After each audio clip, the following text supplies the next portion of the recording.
Ladies and gentlemen, welcome to Snyder's Inc. Today, we got top 5 unknowns, and this is 5 strangest mystery cases ever that were finally solved. We're gonna get right into it. Ladies and gentlemen, hit the like button, subscribe button, comment, think down below. Let's go.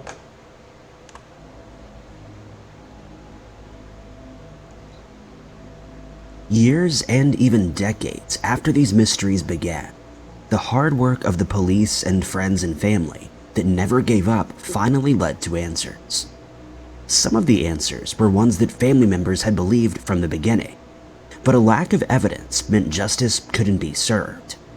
But in other cases, investigations led to some surprises. Number 5.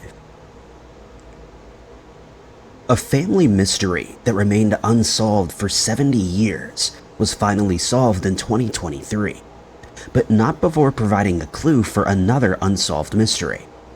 The case of Donald Gordon Buckley was brought to the police by his granddaughter in early 2023. By that point, he'd been missing for roughly 70 years.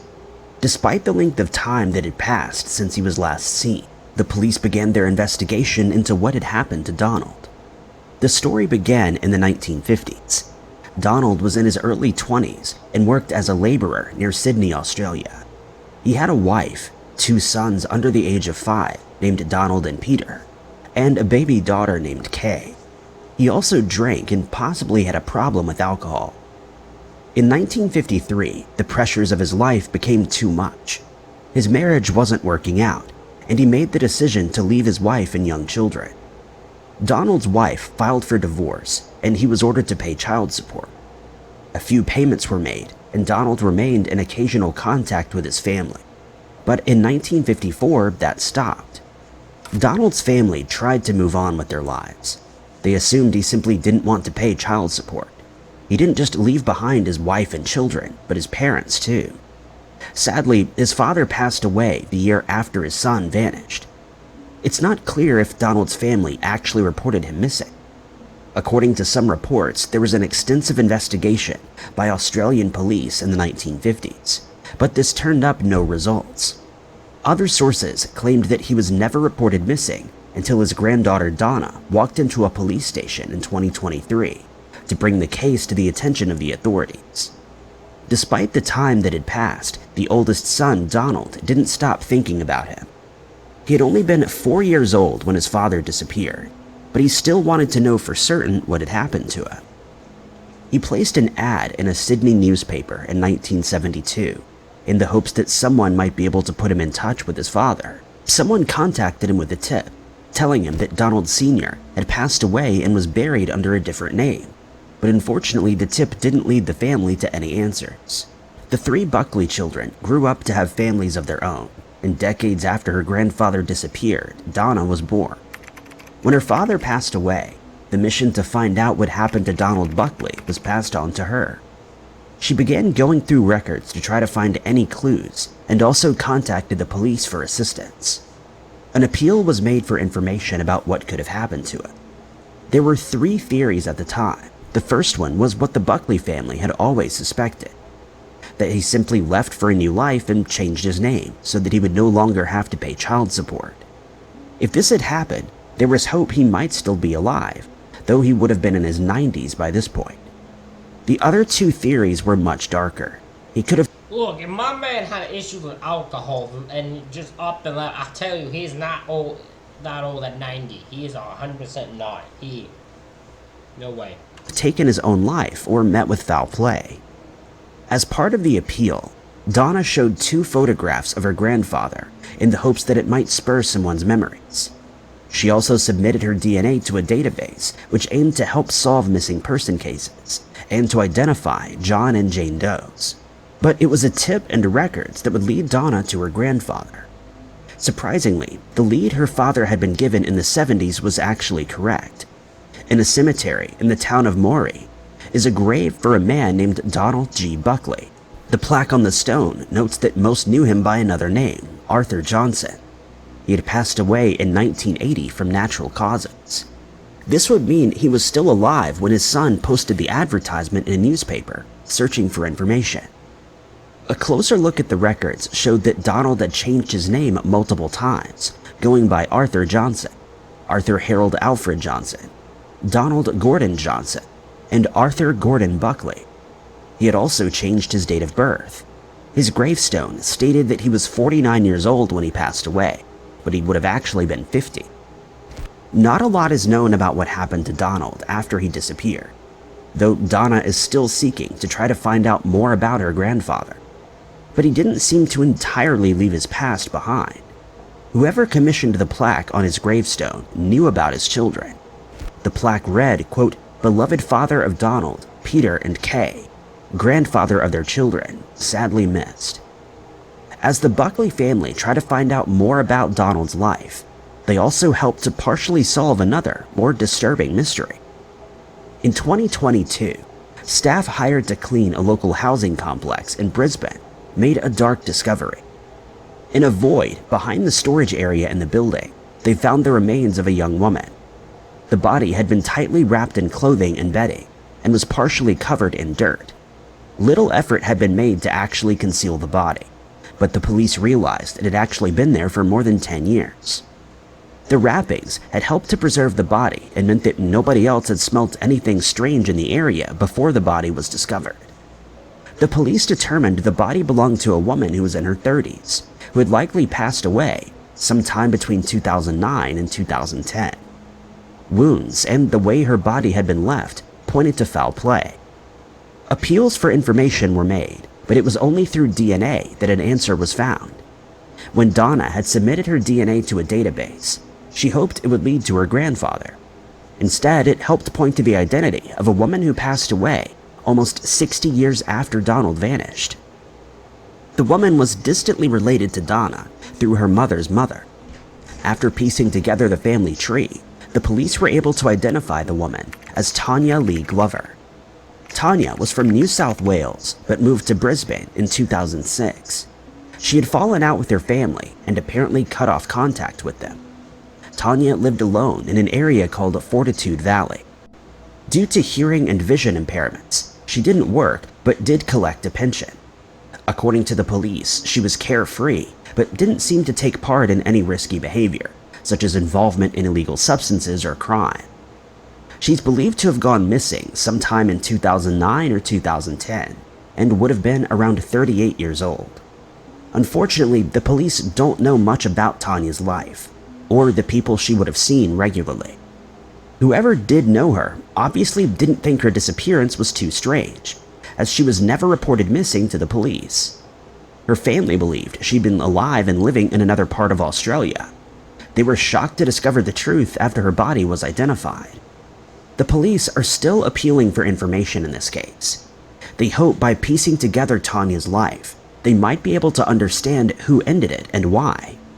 In particular, they hope to speak with anyone who knew Tanya between 2006 and 2010.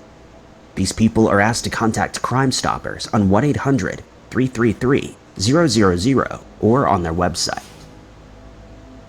Number 4. In 2015, 8 men were convicted for 2 jewelry heists at one of the most luxurious stores in Paris.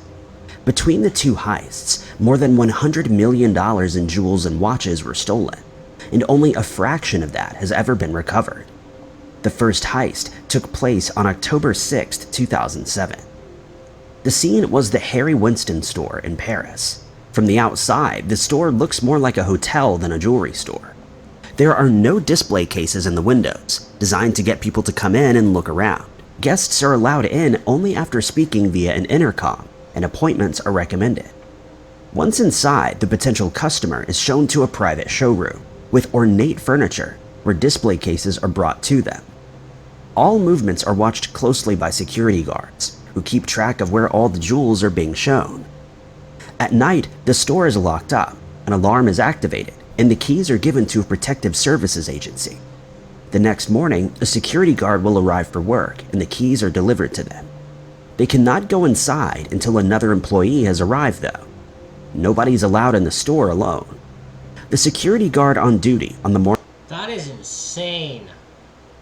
Yeah, you might must have like expensive stuff. No one's allowed there by themselves. very heavily guarded security because, well, that to make sure everything is where it is. The keys and that are delivered to an agency. You got alarms that, yeah, it must be a heavy expensive shit. No wonder people stole from it. Morning of October 6th, waited patiently outside for one of the store directors, and the pair entered at 9:50 a.m. Nothing seemed to be out of place, and there was no evidence that they weren't alone. Moments after the director entered her office, men wearing masks and painters' coveralls rushed into the office and grabbed her. As other workers arrived at the store, they too were grabbed and held under guard until the intruders got what they wanted. The safes were open, and jewelry and watches were shoved into bags. 480 pieces were stolen, never to be recovered.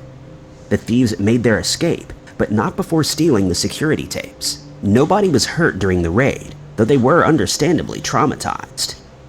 The raid on such a high-profile location drew attention from the media and put investigators under pressure to try to find the culprits. They realized that the alarm sensors in the service stairwell hadn't been activated.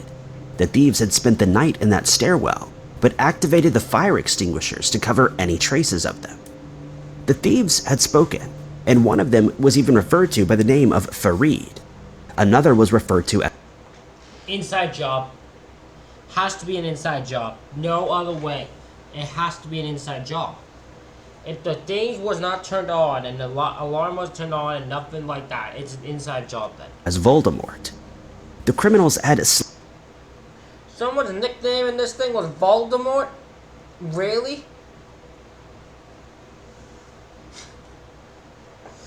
Oh man.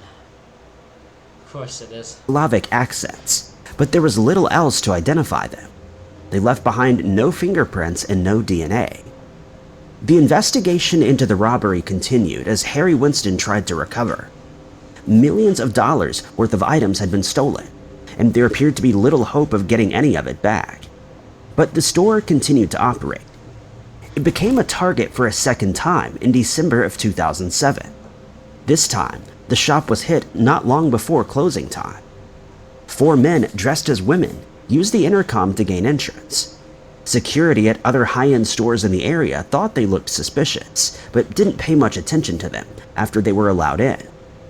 Once inside, they threatened the staff with weapons and demanded that the display cases be opened. The criminals used the names of employees and even listed the home addresses of some of them. In a span of 20 minutes, they'd collected over 400 items, including a 31-carat diamond solitaire ring that had been delivered the day before and was being kept in a secret compartment. Somehow, the thieves knew about this ring. This was one of the biggest heists. That's what I'm saying. This is an inside job. This has to be, right? Like, this has to be an inside job. There's no way it isn't. That France had ever seen, and the insurance company offered a reward of $1 million for information that could solve the case. The reward was advertised in a newspaper popular with the working class in the suburbs of Paris. It was also advertised in papers in Montenegro and Serbia. There was a belief that a crime of this caliber could only have been committed by the Pink Panthers. The organized crime group specialized in jewelry robberies and had been terrorizing jewelers since 2001. They were based in Serbia, Montenegro, and other countries that were once part of Yugoslavia, which fit the Slavic accents that the thieves had. But there was a possibility that the crimes had come from Paris itself and may have been an inside job. Yep. The security tapes weren't stolen during the second heist, and investigators watched them for any clues. What was most interesting wasn't the criminals themselves, but one of the members of staff. Malouv Janad was a security guard who was on duty during the second heist. He was allowed to walk freely and had the opportunity to call for help, but didn't. It was possible that he might have been too scared, but investigators still found him suspicious. He had also been on guard the day before the heist and would have been responsible for setting up the alarms. While investigators looked into Janad, they received a tip that helped crack the case. There had been many tips called in due to the advertisements, but most led nowhere. This one pointed detectives to Farid Alou and Dudu Yayoui. They were both criminals with records for burglaries. They had actually met in prison. Alu had already caught police attention months after the first heist when he was stopped for speeding in a new car and found with $40,000 in cash that he couldn't explain. Both men had their phones tapped and a listening device was placed in Yayawi's car. The police figured out they were going to make a cash deposit, and on June 21st, 2009, both men were arrested as Yayawi handed Alu a bag containing thousands of dollars. Janot was arrested and was much more cooperative with the police. He had been talking in a bar about the security weaknesses at a store. One of the men he spoke to was the brother of Yayawi's brother. When Yayawi and Alu heard about the weaknesses of Harry Winston, they knew they had to strike. Janot tried to back out, but he was threatened and convinced to go ahead with the plan. He had deliberately not set the alarm the night before the heist.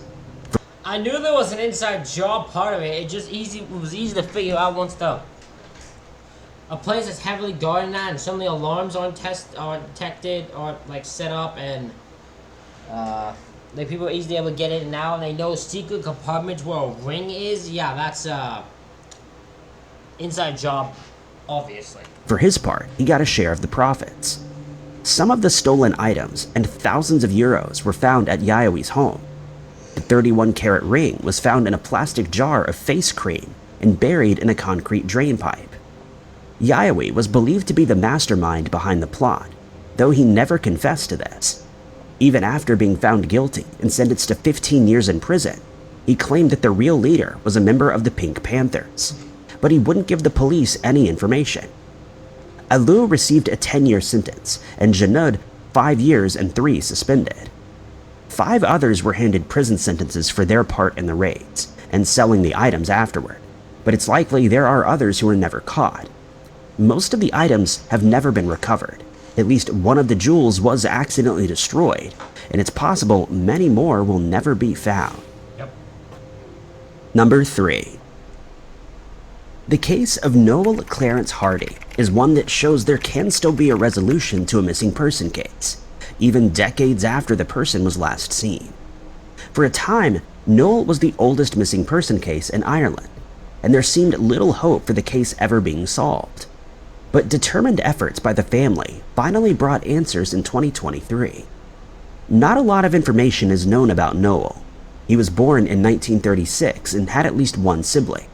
He had family in the UK, but his close family remained in Ireland.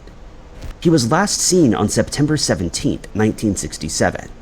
At the age of 30, he'd been a voluntary patient at St. Brendan's Mental Hospital. For whatever reason, he decided to leave and vanished onto the streets of Dublin. When his family discovered he was missing, they assumed he had remained in Dublin. They had reason to be worried about his mental state and started investigating the disappearance. The police were also contacted, but no trace of Noel was found. For decades, the family believed Noel had likely remained in Dublin and believed something terrible must have happened to him. Given the time period, the investigation would have been a lot more difficult than if someone went missing today. Yep. CCTV was still extremely rare across the UK and Ireland, and investigations would mostly have to rely on eyewitnesses. That's the thing, figuring that, yeah, back in the day, finding a missing person was way more difficult than it was if someone goes missing today. Today, they go like the last CCTV footage. Even then, it's still tough, but most times you have more to go off of then than you do, like, now. No, you do now than you did then. Missing person flyers could be handed out and local newspapers could be contacted. But other than that, it was almost impossible to spread the word about a missing person case. Despite this, there was hope that the case could be solved. Dublin is a big city, but it seemed hard to believe that someone could stay hidden there while their family was actively looking for them. When they couldn't find him, they feared that this meant he was no longer alive. Years passed and there was no sign of Noel. The disappearance remained on file with the Irish police, but there were no leads to follow. As Noel had connections in the UK, there was a small chance he had crossed the Irish Sea for whatever reason. He had a British passport and a British national insurance number. Because the possibility seemed so small, it wasn't until years later that the family began searching the rest of the UK. It was this that finally turned up a clue. There were records of a Noel Hardy in England in 1975. In 1988, Noel was recorded in a hostel for homeless people in Coventry, where he applied to the Department of Work and Pensions with a benefit claim. The final record appeared in 1991, when he appeared on a patient list at the Coventry doctor's office. The news was extremely exciting to Noel's family. They admitted that the mystery of what had happened to their missing loved one had become all-consuming in recent years, and there was hope that the case could finally be solved. There was no certificate noting that Noel Hardy had passed away, and it seemed possible that he might have still been alive. By this point, Noel would have been in his 70s. His older brother was in his 90s, and coincidentally also living in Coventry.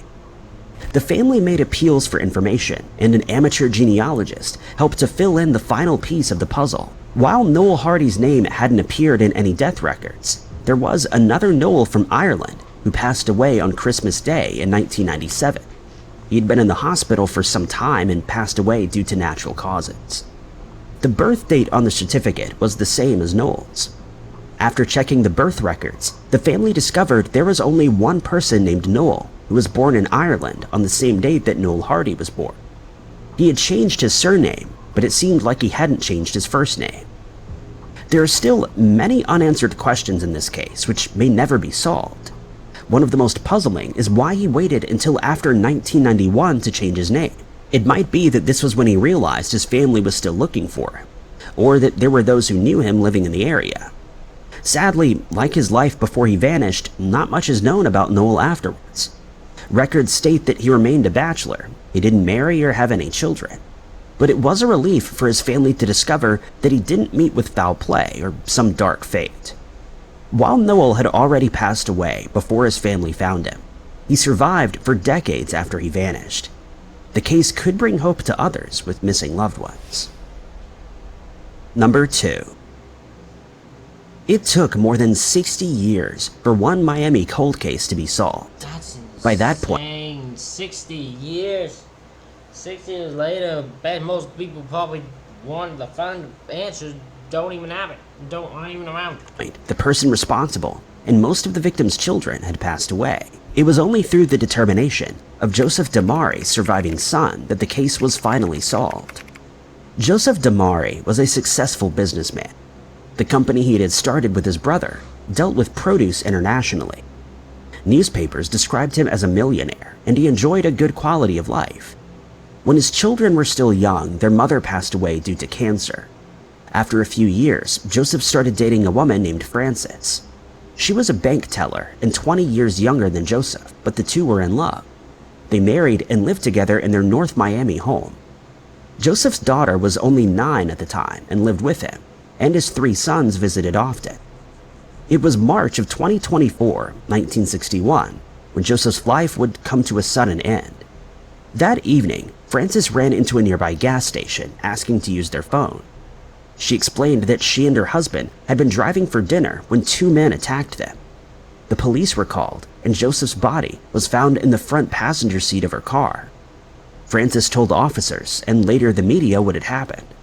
They had left their home at about 7:15 to head to dinner. Frances was driving Joseph's Cadillac Fleetwood. They came to a stop at a traffic light just west of the Broad Causeway. Without warning, 2 men jumped into the back of the Cadillac. They pointed a weapon at Frances and told her to drive. As she drove, the men repeatedly told the couple to look forward and not at them. When Joseph turned to face the criminals, he was hit over the head. Frances was guided to a vacant lot near a wooded area on the other side of the intersection. Joseph again turned to face the criminals and was hit again. Frances started to scream, and she was also hit. She said they must have known what they were doing, as on the second hit, she was knocked out. It was a few minutes later when Frances woke up. She was outside the car, sprawled on the ground. Her jewelry had been removed, and money was stolen from Joseph's wallet. But the expensive cufflinks and ring that Joseph was wearing had been left behind. Joseph was slumped against the window of the passenger door. Frances ran barefoot to the gas station, which... Frances, I'm suspicious of you right now. Now, I could be proven that you are innocent. But right now, I am suspicious of you. was only a short distance away to call the police for help. Joseph had been struck by 4 bullets which had come from 2 different directions. 2 of these bullets came from the direction of the driver's seat. Frances hadn't been able to give a good description of the culprits. She said they didn't sound like they were college educated, but they weren't what she called hoodlums either. She also couldn't say where they had come from, but believed there may have been a car behind them on the road. She said the men called her husband Frank and believed it may have been a case of mistaken identity, or they simply didn't care who they attacked. She speculated that they hadn't intended to hurt either of them, and told the newspaper that if she and Joseph had just done as they were told, then he might have lived. Newspaper articles from the time described them as thugs and suggested it might have been related to gang violence. A few days later, a couple was arrested for an armed robbery at a jewelry store in St. Petersburg. There was some speculation that they might have been responsible for taking Joseph's life. The criminals seemed to be more concerned about taking Frances's jewelry than anything else, but there was nothing connecting them to the crime. The police followed up on multiple leads, one of which took them to Chicago, but the one lead they didn't seem to be following was the one that led to Frances herself. Joseph's son, Richard. I knew it immediately. The only you think, I was like, nah, see, I don't just take you, Frances, you seem suspicious to me. I'll always say, but you just happen to be, there happens to be a case where you get hit once and you're knocked out, but otherwise fine while he's dead? Come on. Was 21 years old at the time. Oh, and then your jewelry and all that have to be taken, but nothing of his is taken? You just, yeah, okay. And was convinced that her stepmother was behind the attack. Yep. Frances and Joseph's relationship hadn't been good when the crime happened. They'd been going through periods of living separately and then together again, and Joseph had changed his will to say that Frances was only entitled to his money if they were living together when he passed away. Frances had actually been living in Ohio shortly before the incident, but moved back in with Joseph after learning of the change. Joseph had just come back from a trip to Boston to visit his older children. Interesting. So she had just moved back with him, and then just happens to be that he dies. So the condition of her getting his will and all the money in that just happens to perfectly work. He told them he was going to divorce Frances. The process hadn't begun when he passed away.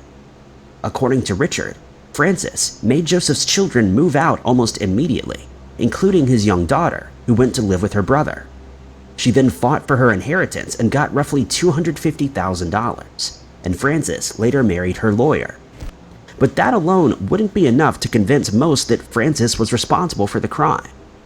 An unnamed political figure also seemed convinced Frances wasn't responsible. According to Richard, he told police to stop looking into Frances and insisted that she was just a grieving widow. Despite this, the police did do some investigative work at the time. Frances claimed to have run barefoot to the gas station. A female police officer tried making the same run barefoot and arrived at the gas station with cuts and bruises to her feet. There had been no damage to Frances's feet when she was found. Red marks on the outside of the car also seemed to indicate that Joseph had been wounded while the car was moving, or even before it had started. There was also a trail of red stains leading away from the couple's garage. It seemed a lot more likely that Joseph had been attacked at home and then driven out to the vacant lot where he was found. The final clue was the weapon itself. Joseph had bought Frances a weapon to protect her. At one point, months before the attack, Richard had used it for recreational purposes and kept the bullet that he had used. The bullet and the casing matched the bullets found at the scene of the crime. The weapon itself was never recovered, and it's believed to have been thrown into a nearby river. All of this seemed to indicate that Frances was behind the attack, but she hadn't been the one to directly fire at Joseph. She had organized the plot. But for some reason, police at the time weren't interested in investigating her any further. Yeah, for some reason, some political figure just goes, stop looking in there. Like, well, I'm not messing with this guy, wherever the hell it is, so yeah. Articles from the time indicated that the police believed some gang member was likely behind the crime. There was allegedly political pressure not to investigate Frances. Years later, a high level of corruption would be found in the local police force, and this may have had an impact on the investigation. But enough detective work had been done at the time for cold case teams to finally resolve the case in 2023. Looking at the evidence, cold case teams concluded that Frances was responsible for taking her husband's life, but unfortunately, she would never face justice. Frances passed away at the age of 82, but Richard lived to see his father's case finally solved. Number 1. The case of Dr. Brenda Page became one of Scotland's most notorious cold cases before it was finally solved in 2023.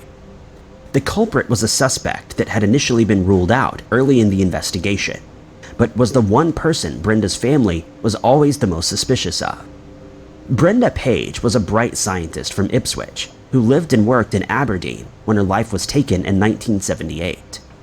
She had initially studied zoology in London before getting a PhD in genetics at the University of Glasgow. It was there that she met with fellow scientist Christopher Harrison, who worked at Glasgow's Virus Research Centre. The two fell in love and married in 1972. They moved to Aberdeen when Brenda got a job at the University of Aberdeen Medical School. Brenda's career had really taken off, and she was remembered as a promising scientist. Harrison later described her as brilliant and said nobody could have been brighter than her. By 1978, she was working on investigating a link between deep sea diving and medical conditions in the children who performed this dangerous job. Her private life had not been as successful, though. After 4 troubled years of marriage, Brenda and Harrison separated. Brenda got an apartment of her own and tried to stay as far away from Harrison as possible. She confided in friends that she was scared of her husband and that he could be violent towards her. In 1977, they divorced formally, and Brenda took out an interdict against him. Around the same time, Brenda took up a new part-time job. A man named William Austin ran a service to provide dates for wealthy businessmen. According to Austin, it was nothing more than dinner and nights out, and Brenda was one of the women who offered her services for these activities. Brenda told her sister she enjoyed the fancy restaurants and meeting new people. Her sister was worried about her, but Brenda didn't have any problems with the job. She also said she was using the job in place of dating. It was a way of exploring her options after her marriage. On the night of July 13, 1978, Brenda went on a date with 2 businessmen. She left the restaurant between 2 and 2:30 a.m., driving home in her beige Mini. The next day, Brenda didn't show up for work. One of her coworkers, Gordon Stephen, went to check on her. He assumed she wasn't feeling well, but needed some material that Brenda had for their research program. He uncovered a horrifying scene. Brenda's body was on her bed. She'd been struck multiple times with a blunt instrument. There were signs of forced entry, with the back window having been forced open. The weapon used was never found. So I'm gonna guess this is Harrison, because he seems to be the easy number 1 suspect to go to, since probably jealous after seeing her come back from the date with 2 businessmen. Felt he had to kill her just out of anger. Police at the time searched the room for clues, collecting samples from the bed and from the windowsill where the intruder had entered. But in the 1970s, there wasn't much they could do with this. They believed someone had broken into Brenda's home while she was out and waited for her to return. At first, the possibility that this was a burglary that had gone wrong was explored, but nothing was stolen. It was clear that this person had gone into the home with the intention of taking Brenda's life. Christopher Harrison was one of the first suspects and was actually arrested the day after Brenda's body was found. Brenda's family told police that she was scared of her husband. Brenda had also told her lawyer to make sure she got a good post-mortem if she ever passed away suddenly. She was obviously scared for her life, but after questioning, Harrison was released, and the police later claimed he'd been ruled out. When Brenda's second job was uncovered, this avenue was also explored. The 2 businessmen she'd been having dinner with hours before her body was discovered were investigated. They were also cleared of any wrongdoing. Austin would later tell police that he had also had dinner with Brenda a few days before she passed away. He told them that she had been frightened but didn't know what she was frightened of. Years later, Austin would be arrested in another unrelated case.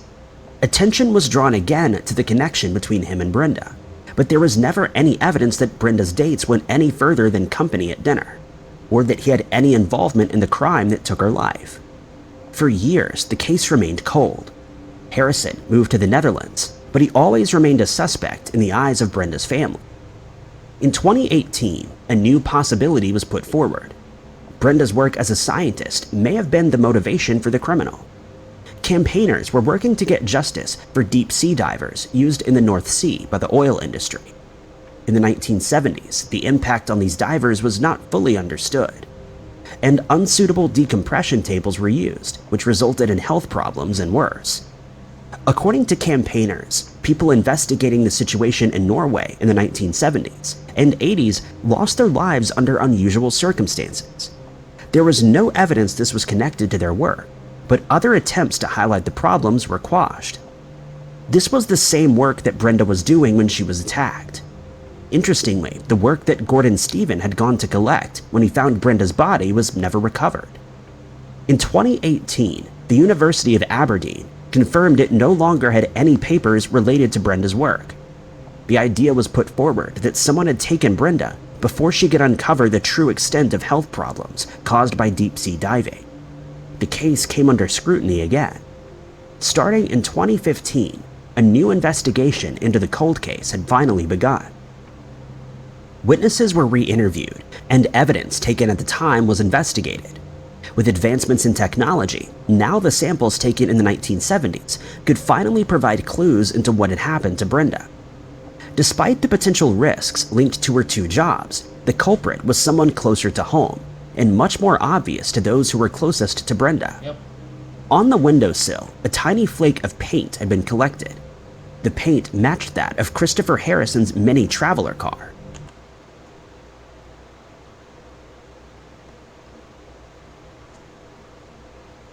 Of course it's Harrison. Of course. Makes so much sense for it to be him. I don't know how they ruled him out. When you're like, what was it, back in the day, where like, did you kill her? No? Oh, well, what do you want to, I guess that proves it. I mean, he didn't say it, so I guess he must be free. Here you go. We ruled him out. He said he didn't do it. So he must not have done it. They also found DNA belonging to Harrison on the bed sheets where Brenda was found. Harrison had no reason to be in Brenda's home, and it's unlikely she would have invited him herself. As people were re-interviewed, the extent to which Brenda feared her husband became clear. Throughout their marriage, there had been violence, and Brenda had ended up in the hospital multiple times. She confided in friends and family that her husband was consumed with rage and anger, but also that he was very clever. At one point, she told a friend that if Harrison took her life, he would probably get away with it because he was so clever. The week before she passed away, Brenda had been to visit her sister. She had been in good spirits, but said she didn't want to go back to Aberdeen because she knew Harrison would be there and harassing her. He'd been stalking her. Harrison was also aware of her second job. When he'd previously asked about it, he didn't seem too concerned. He simply said he didn't know why Brenda would do a job like this, and assumed she just wanted the extra money. According to Brenda, it made her ex-husband extremely angry to see her going out with other men. A friend of Harrison's also came forward to say that he had called her days before the attack, saying he was going to take Brenda's life. The evidence all came together to show that Harrison was extremely violent towards Brenda and bullied her throughout their relationship. Whatever reasons police had for previously ruling him out no longer seemed valid. He was arrested again, and this time charged with the crime, more than 40 years after it took place. Other physical evidence included a burned watch strap found in Harrison's home that had red stains on it. The day Brenda's body was found, Harrison had traveled by train to Edinburgh to buy a new watch. According to Harrison, it was a gift for finishing his PhD. Harrison claimed that the burned watch had been planted. Police believed that Harrison had broken into the home using a chisel-headed object on the rear window.